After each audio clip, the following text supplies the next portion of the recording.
Masayang araw mga ka-PL.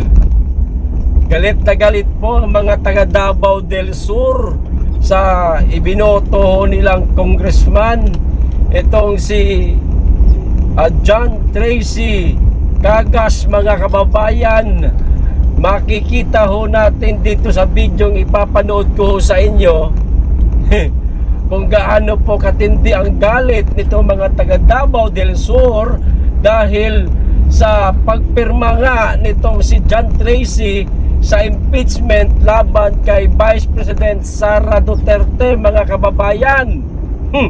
Pinagpupunit ho ang mga tarpaulin na nakatirik dyan sa mga kalsada, mga kababayan. Tinanggal yung ulo. Meron naman yung talagang isang malaking tarpaulin ho ang sinira, maging yung kahoy na pinaglagyan ng tarpaulin, mga kababayan.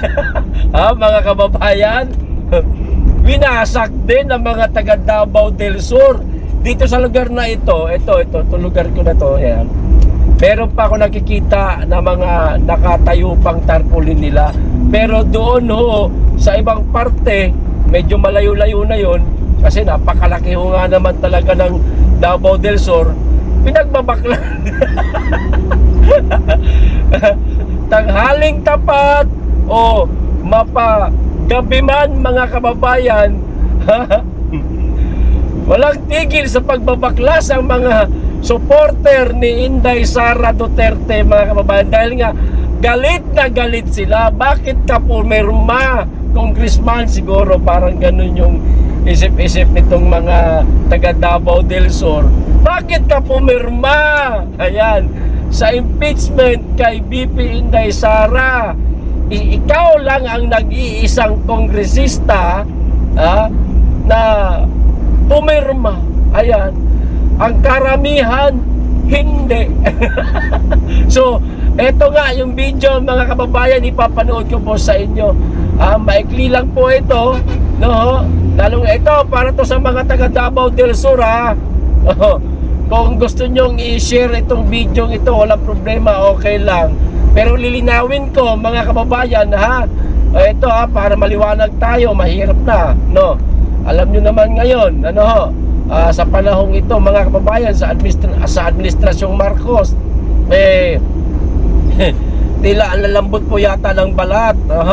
Lilinawin ko lang, hindi ko po kinukutya, mga kababayan, itong nasabing kongresista, hindi ko ho siya binabanatan, kundi ipinapakita ko lamang, mga kababayan, ang totoong saloobin ng mga taga Davao del Sur, kung gaano po kalaki ang galit nila dito sa kongresista nga na si John Tracy Cagas, mga kababayan. Katunayan nga, maging yung kanyang kapatid kaninang umaga nag-live sa kanyang sariling social media account sa Facebook, at talaga namang itinanggi niya na wala siyang kinalaman sa ginawa ng kanyang kapatid na itong kongresista nga, mga kababayan. Ito na yung video, panoorin na po natin. Pero bago ko po simulan, makikisuyo sa mga hindi pa po nakasubscribe, baka naman at paki-click na rin ang notification bell para updated kayo sa lahat ng upload. At huwag niyo pong kalimutan,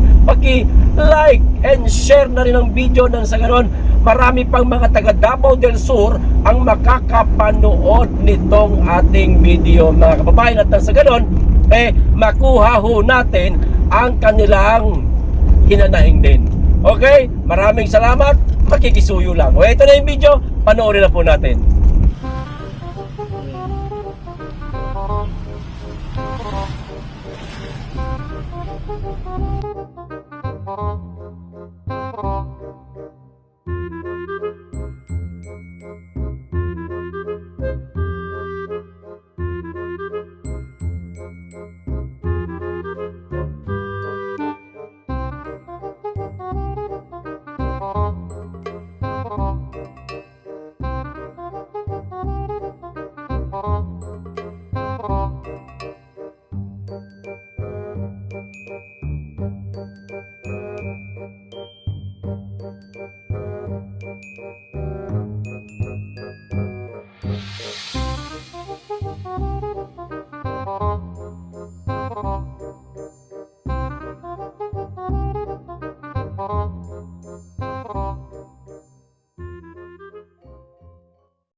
Maliwanag mga maliwanag mga kababayan.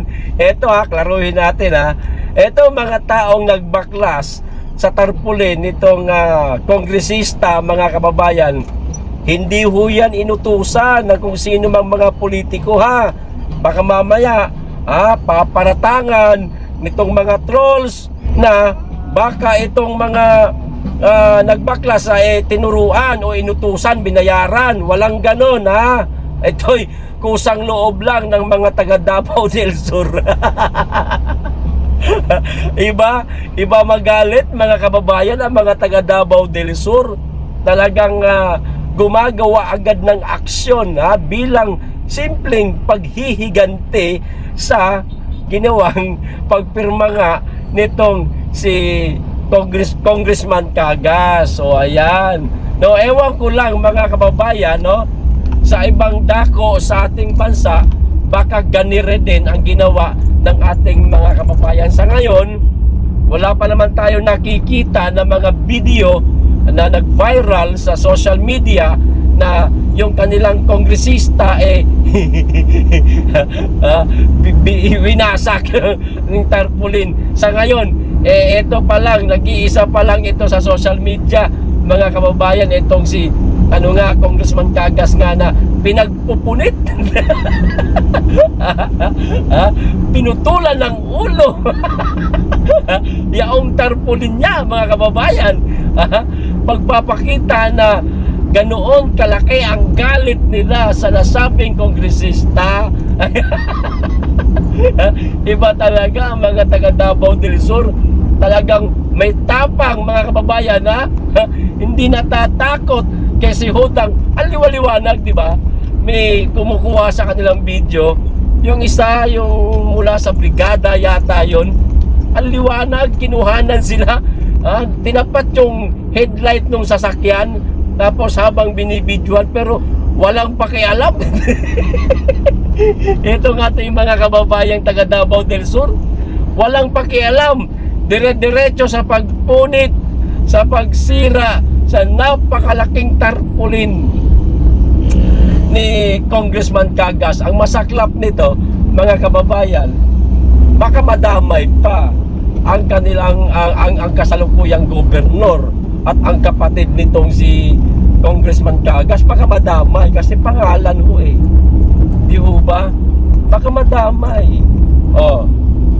Karamihan po sa comment nitong bidyong pinagkukuha ko mga kababayan, karamihan ho sa kanila, ayaw nito sa kanila. Kahit magbasa ho kayo sa mga video na yan na pinakita ko sa inyo, may mga comment ho dyan, hindi na di umano nila iboboto.